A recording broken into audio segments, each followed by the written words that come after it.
দ্বিপদী বিস্তৃতি। আজকে আমাদের আলোচনার বিষয় হচ্ছে উচ্চতর গণিতের নবম দশম শ্রেণীর উচ্চতর গণিতের দ্বিপদী বিস্তৃতি।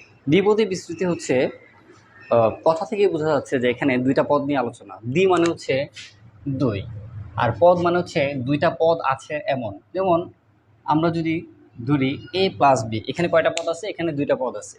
এই দুইটা পদকে কতটুকু বিস্তৃতি বা বিস্তার করা যায়, কতটুকু বড় করা যায়, সেটা নিয়ে আলোচনায় হচ্ছে দ্বিপদী বিস্তৃতি।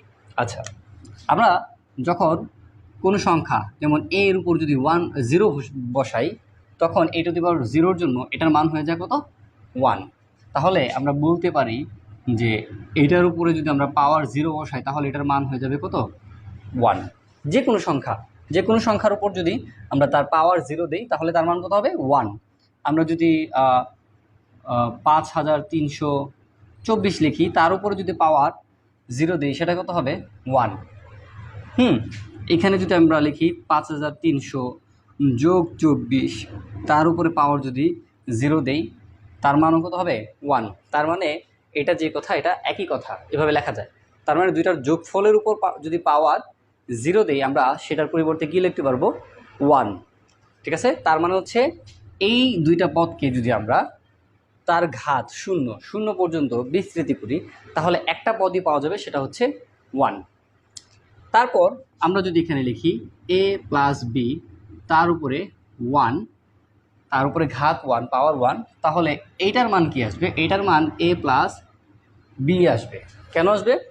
আমরা যখন 2 এর উপরে পাওয়ার 1 দিই, সেটার মান কত হয়? 2। 2টাকে আবার কি লেখা যায়? 2 = 1 + 1, এটার উপরে পাওয়ার 1 দিলে একইভাবে 1 এর উপর পাওয়ার 1 প্লাস 1 এর উপর পাওয়ার 1, এইভাবে। যেহেতু এখানে স্কোয়ার নেই, এই জন্য সূত্র অনুযায়ী বসবে না। সরাসরি কত লেখা যায়? 1 + 1 = 2। মানে যে কোনো সংখ্যার উপর পাওয়ার 1 থাকলে ওই সংখ্যাটাই হবে। ঠিক আছে? তাহলে a প্লাস বি এর উপর পাওয়ার 1 থাকলে a প্লাস বি হবে। ঠিক আছে? তারপর আমরা এবার এর ঘাত করি 2, a plus B whole square. এটা আমরা ছোটোবেলা থেকে এই সূত্র মুখস্থ করে আসছি। ক্লাস 6, 7, 8 এইসব ক্লাসগুলোতে আমরা কি জানছি? আমরা জানছি এ প্লাস বি হোল স্কোয়ারের সূত্র কি? a square plus 2ab plus হচ্ছে বি স্কোয়ার। আচ্ছা, এটা কিন্তু বীজগাণিতীয় একটা সূত্র। এই সূত্রটা আমরা ছোটোবেলা থেকে করে আসতেছি, ছোট ক্লাস থেকে। তারপরে একইভাবে আমি যদি লিখি a plus B whole cube, এটার সূত্রটা যদি ভাঙি, এটার সূত্র ভাঙলে হবে a cube plus 3a square b plus 3a b square plus b cube. এতটুকু পর্যন্ত খুব সহজেই পারা গেল, তাই তো? এখন আমাকে যদি বলা হয় a plus B whole to the power 4, তাহলে কত হবে? এখন মনে হয় একটু কনফিউশনে পড়ে গেলাম, তাই তো? আচ্ছা, এই কনফিউশনটা একটু ক্লিয়ার করি। এখন পর্যন্ত যতগুলো পদ লিখছি আমরা, এই পদগুলোর দিকে তাকালে একটা ছোট্ট প্যাটার্ন কিন্তু আমরা লক্ষ্য করতে পারি। প্যাটার্নটা কি? পাওয়ার যেটা দিছি, হ্যাঁ, এটা তো দুইটা সংখ্যার উপর পাওয়ার 0 মানে হচ্ছে সরাসরি 1 হয়ে গেল। এটা নিয়ে আর নতুন করে বলার কিছুই নাই। যে কোনো সংখ্যার উপর যতই হোক না সেটা, তার উপর যদি পাওয়ার 0 থাকে, তাহলে সেটার মান হবে কত? 1। সেটার মান হয়ে যাবে 1। এখন a প্লাস বি, তার উপরে যদি পাওয়ার 1 দিই, যেহেতু এটার উপরে 1 দেওয়া যে কথা, না দেওয়া একই কথা। যে কোনো সংখ্যা আমি যদি 5 লিখি, এই 5 টু দি পাওয়ার 1 মানে কি? 5। তাহলে এই 5 এর উপর আলাদা করে পাওয়ার দিলে যে কথা, না দিলে একই কথা, দেওয়ার দরকার হয় না। ঠিক আছে? তাহলে এই জন্য আমরা a প্লাস বি, তার উপরে পাওয়ার দিলাম, এটাকে লিখলাম দুইটা পদ হিসেবে। এখানে একটা জিনিস লক্ষ্য করি, যখন পাওয়ার 0 দিতেছি, পদের সংখ্যা হইতেছে 1। যখন দুইটা পদের পাওয়ার 1 দিতেছি, তখন পদের সংখ্যা হইতেছে কত? 2। যখন দুইটা পদের পাওয়ার 2 দিতেছি, তখন পদের সংখ্যা 1, 2, 3। মানে পাওয়ার যত হইতেছে, পদের সংখ্যা কি একটা করে বাড়তেছে। এটাতে খেয়াল করি, পাওয়ার হচ্ছে কত? 3, a plus B whole cube. সেখানে পদের সংখ্যা কয়টা? 1টা, 2টা, 3টা, 4টা। পদ হয়ে গেল কয়টা? 4টা।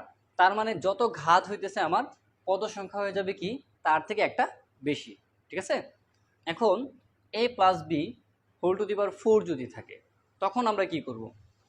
তখন একটু বোধহয় প্রবলেম হইতেছে। আচ্ছা, প্যাটার্নটা ফলো করি, কি ঘটনা ঘটতেছে এখানে।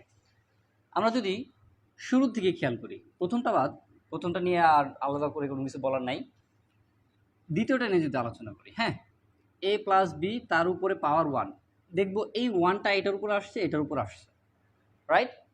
তারপরে এইটার উপরে স্কোয়ার আছে, এ প্লাস বি পাওয়ার হচ্ছে 2, এই 2টা একবার এ এর উপর আসছে, এটা একেবারে সবার বামে আছে, একইভাবে আবার বি এর উপর আসছে, এটা একেবারে সবার ডানে আছে। তার মানে হচ্ছে যেটা পাওয়ার থাকবে সেটা একেবারে বামে যে রাশি থাকবে দ্বিপদের, দুইটা পদের, সেই বামের উপরে পাওয়ার হিসেবে থাকবে, এবং একেবারে ডানে যেটা আছে সেটার উপরে পাওয়ার হিসেবে থাকবে। যেমন এই যে A plus B whole square, এখানে এ স্কোয়ার আছে, লাস্টে আছে বি স্কোয়ার, তাই তো? তার মানে এখানে যদি দেখি তাই ঘটতেছে, এ প্লাস বি হোল কিউব আছে। এখন এ এর উপরে কিউব দিয়ে এটা আছে সর্ববামে, বি এর উপর কিউব দিয়ে এটা আছে সর্বডানে।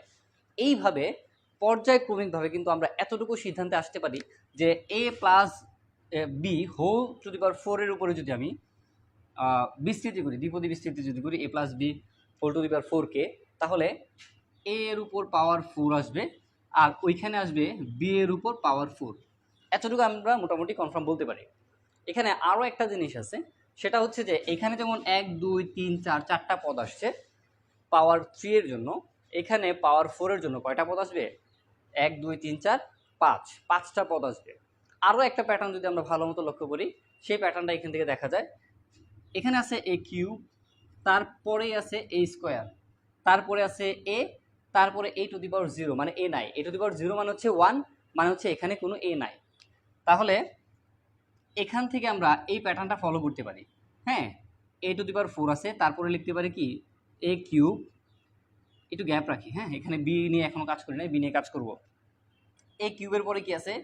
এ স্কোয়ার হবে, এ স্কোয়ার, তারপরে একটা গ্যাপ দিয়ে কি হবে এ, তারপরেরটাই কি এ থাকবে না, এ গায়েব। একইভাবে এখানেও আমরা খেয়াল করে দেখি, সবার ডানে কি আছে বি কিউব, তারপরে B square, B, B to the power 0 বলা যায়, বি নাই যেহেতু, বি টু দি পাওয়ার 0 মানে কি 1, তার মানে এখানে কি বি নাই। একইভাবে এখানে কি আছে বি টু দি পাওয়ার 4, একইভাবে আমরা কি বলতে পারি বি কিউব। সিমিলারলি এখানে কি আসবে বি স্কোয়ার, এখানে আসবে B, B to the power 0 মানে হচ্ছে বি না দিলেও হবে। এই রাশিগুলো খুব সহজে এখান থেকে অনুমান করা যাইতেছে, হ্যাঁ, কিন্তু এখানে একটা প্রবলেম রয়ে গেছে। প্রবলেমটা কি? এখানে যেমন আমরা খুব সহজেই 3 3 বসাই দিছি, এটা আমরা ছোটোবেলা থেকে সূত্র হিসেবে মুখস্থ করে আসছি, বা কীভাবে আসছে সেগুলো আমরা জানি। কিন্তু A plus B whole to the power 4 যদি থাকে, এই রাশিমালাগুলো প্যাটার্ন অনুযায়ী আমি খুব সহজে বুঝাইতে পারলাম বা লিখতে পারলাম যে এমন কিছু একটা হবে, বা ধারণা করা গেল। কিন্তু এইখানে যে কি সংখ্যা হবে সেটা সম্পর্কে আমরা কীভাবে ধারণা করব? এইটা সম্পর্কে ধারণা করানোর জন্য বিজ্ঞানী প্যাসকেল আমাদের খুব সুন্দর একটা নিয়ম শিখে গেছেন। সেটা হচ্ছে আমরা 1 দিয়ে ত্রিভুজ কল্পনা করব। প্রথমে থাকবে 1 আর দুই পাশে থাকবে দুইটা 1, ঠিক আছে? এইভাবে যদি থাকে আমরা উভয় পাশে একক করে বাড়াবো, হ্যাঁ, এখানেও 1 হবে, এখানেও হবে 1, ঠিক আছে? এখন মাঝখানে কি হবে? এইখানে যে দুইটা সংখ্যা, এই দুইটার যোগফল 2। একইভাবে আমরা আরও 1 বাড়াবো, এখানে একটা, এখানে একটা। এখন এই 1 আর এই 2 যোগ করলে হয় 3, একইভাবে এই 2 আর এই 1 যোগ করলে হয় 3, এই দুইটার মাঝ বরাবর নিচে লিখব। এখানে যদি আরেকটু বাড়াই, তাহলে এই 1 বরাবর এখানে আরেকটা 1, এখানে আরেকটা 1। এখন খেয়াল করে দেখি, এই 1 আর 3 যোগ করলে কত হইতেছে 4। একইভাবে 3 আর 3 যোগ করলে হইতেছে 6, আর 3 আর 1 যোগ করলে হইতেছে কত 4।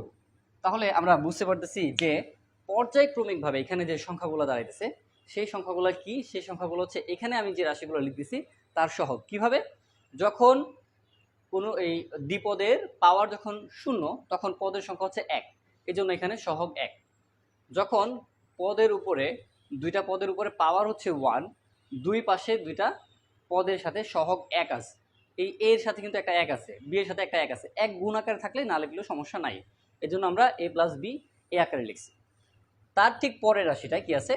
এ প্লাস বি হোল স্কোয়ার। এখানে কি আছে? এখানে একটা 1 আছে, এখানে একটা 1 আছে, এখানে একটা 2 আছে, তার মানে হচ্ছে এই তৃতীয়টা যেতেছি, হ্যাঁ। আমরা যখন পাওয়ার 0 হিসাব করব তখন পদ হচ্ছে একটি, এই যেটা। পাওয়ার যখন 1 হিসাব করব পদ হচ্ছে দুইটি, এই যেটা 1 এবং 1। যখন পাওয়ার 3 হিসাব করব যখন পাওয়ার 2 হিসাব করব পদ হচ্ছে তিনটি, যে 1 2 1, এখানে 1 1 গুণাকারে না লিখলেও অসুবিধা নাই, 2 আছে আর এটার সাথে কি 1। ঠিক এরপরেরটা হচ্ছে এটা, যখন আমরা পাওয়ার 3 হিসেব করব, a plus B whole cube, তখন কয়টা কি হয়ে যায়, a cube plus 3a square b plus 3ab square plus b cube. এখানে কি ঘটতেছে, এখানে এখানে একটা এক গুণাকারে আছে, এখানে একটা এক গুণাকারে আছে, আর মাঝখানে দুইটা কি আছে, দুইটা 3। আশা করি সহগটা বোঝা যেতেছে। তাহলে ঠিক তারপরেরটায় এখানে এক আছে গুণাকারে, এই যে এক, তারপরে কত হবে, এই যে এখানে 4, তাহলে এখানে কি হবে 4, তারপরে কত আছে এখানে 6, তাহলে এখানে হবে কত 6, এখানে আছে 4, এখানে আবার কি হবে 4, এখানে এক আছে, এক না লিখলেও চলে। ঠিক আছে, এভাবে আমরা একটার পর একটা দ্বিপদ বিস্তৃতি করার মাধ্যমে যে সংখ্যাগুলো বসবে সেই সংখ্যাগুলো বসিয়ে দিতে পারবো। এখন যদি আমি এখানে a প্লাস বি তার উপরে পাওয়ার 5 দিই, তাহলে কি ঘটনা ঘটবে, বোঝাই যেতেছে পদের সংখ্যা কয়টা হবে, এখানে পদের সংখ্যা, এখানে পাওয়ার ছিল কি কিউব, তখন পদের সংখ্যা 1 2 3 4, চারটা হয়ে গেছে। এখানে পাওয়ার ছিল কত 4, এখন পদের সংখ্যা কয়টা হয়েছে 1 2 3 4 5। তার মানে হচ্ছে আমি যদি এখানে পাওয়ার দিই 5, তখন পদের সংখ্যা কয়টা হবে, পদের সংখ্যা হবে 6টা। তাহলে কিভাবে হবে, এই পাওয়ারটা দুইটা পাশে প্রান্ত বিন্দুতে চলে যাবে। হ্যাঁ, এই যে a টু দি পাওয়ার 5, লাস্টে কি হয়ে যাবে b টু দি পাওয়ার 5। এবার মাঝখানে কি হবে সেটা আমরা প্যাটার্ন থেকে একটু ফলো করি।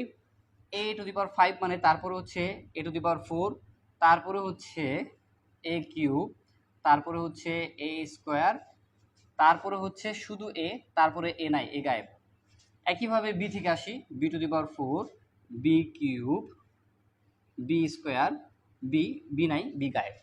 এবার সংখ্যাটা কি হবে সেটা নিয়ে আলোচনা করি। আমরা এই যে এখানে চলে যাই বিজ্ঞানী প্যাসকেলের এখানে, এখানে একটা 1, এখানে একটা 1 বসাবো। এখন দেখি 1 আর 4 যোগ করলে কত হয় 5, 4 আর 6 যোগ করলে হয় 10, 4 আর 6 যোগ করলে হয় 10, 4 আর 1 যোগ করলে হয় 5। তার মানে হচ্ছে 1 5 10 10 5 1। এইভাবে সহগগুলো বসাবো। তাহলে আমরা বসিয়ে ফেলি, এখানে 1 দেওয়াই আছে, তারপর এখানে কত হবে 5, তারপরে এখানে কত হবে, এখানে হবে 10, আবার এখানে কত হবে, এখানে হবে আরেকটা 10, তারপরে এখানে কত হবে, এখানে হবে 5, আর লাস্টে 1, 1টা না দিলেও হবে। ঠিক আছে, কোনো কিছুর সাথে 1 গুণাকারে থাকলে সেটা না দিলেও হয়। তাহলে এইভাবে কি আমরা সহগগুলো বসাই দিতে পারবো। ঠিক আছে, আগামী দিন আমরা শিখব এই নিয়ম বাদেও আর কি নিয়মে এখানে এই সংখ্যাগুলো বসানো যায়। ঠিক আছে, আজকে তাহলে এই পর্যন্তই।